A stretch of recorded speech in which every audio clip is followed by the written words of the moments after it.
Hey guys, it's Matt for Antihero magazine, and I'm joined today by Maja from Forever Still. How are you doing? Yes, you are, and I'm really good. Enjoying the weather and enjoying Bloodstock for the first time.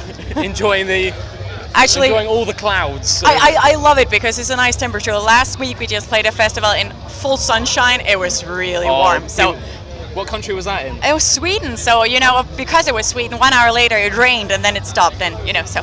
Swedish weather sounds quite similar to British weather. Exactly, that's the whole northern deal, right? Yeah, definitely. But yeah, you opened up the main stage today, the first main stage band of the festival.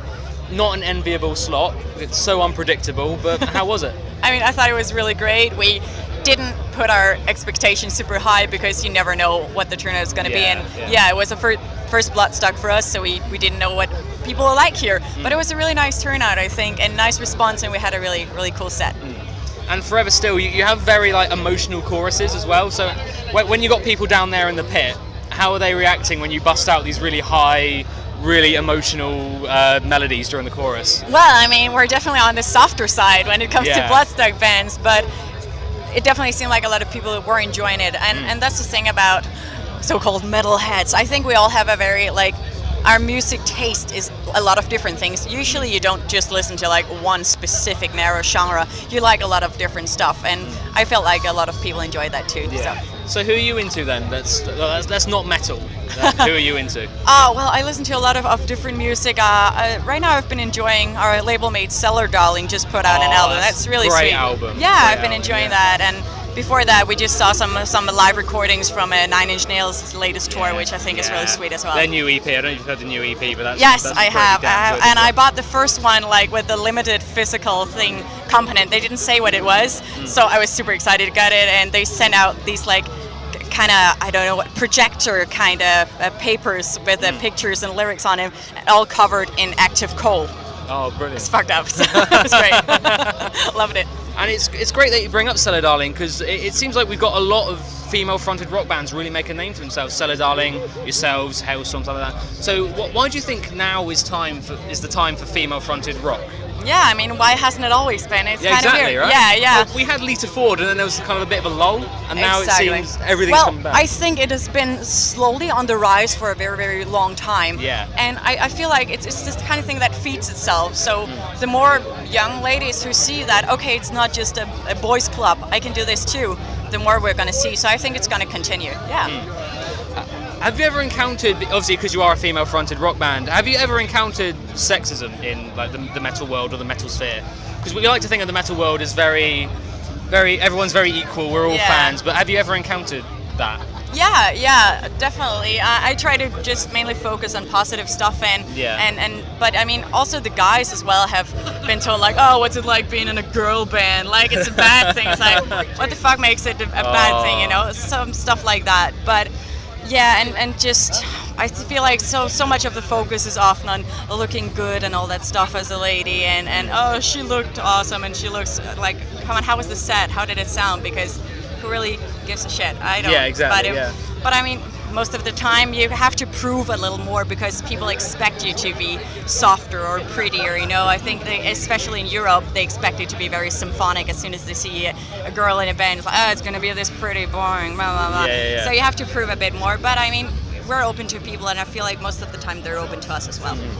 Are you the main lyricist in the band as well as the Yes, singer? the only. So what are the main things predominantly that you write about or enjoy writing about in the band? Well, for me, and at this point, it has all been very personal stuff, and from the inside, that's what I feel like writing about, because music has been an outlet for all the things that's hard to talk about, and for me it has just been therapy, actually writing those kind of things. So it's all something I've been going through or stuff I've experienced, and well, we'll see what happens in the future, but that's what I like for now. And you played a brand new song on the Bloodstock stage. What was the name of the song again? I've forgotten. Sorry. Oh, it's called Survive. Yeah. Oh, okay. And that's off because you're working on the second album now, aren't you? We are. Yeah. Yeah. How's that coming along? Really well. We have at least the first 5-6 demos all done, and we have a lot in like in the process of writing. Okay. So we're gonna have a full album in the next couple of months, I think. In the next couple of months. So 2017 release, 2018, do you think? Yeah, it's gonna be 2018. As you probably know, they need all this lead time to promote it. So we're planning on early 2018. Yeah.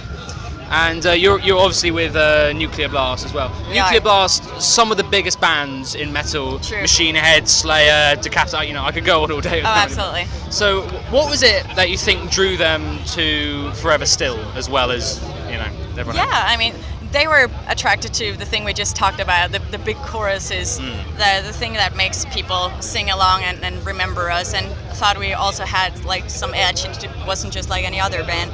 And we didn't come to them, they came to us because they saw us in a feature we got in Metal Hammer of like Heroes of Tomorrow, I think it was called, like a Band of the Month kind of segment.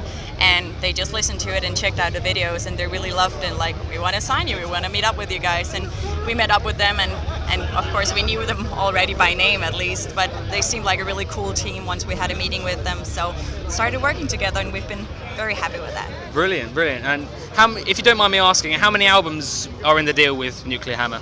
Nuclear Blast. That's the new fusion.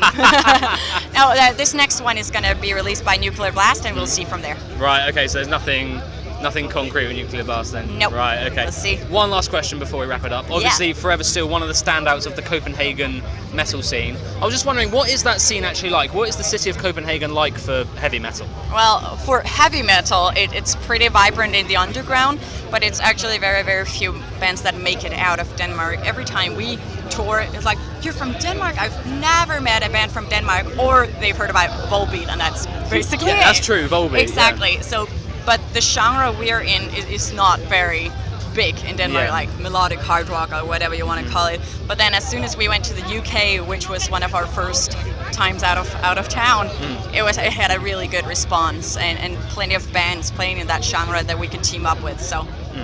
Excellent. Thank you so much for your time today. I'm going to end it there. Everyone check out their debut album, Tied Down. It's out now on Nuclear Blast. New album's coming out 2018-ish. Until then, Maja. Thank you. Cheers. Thank you.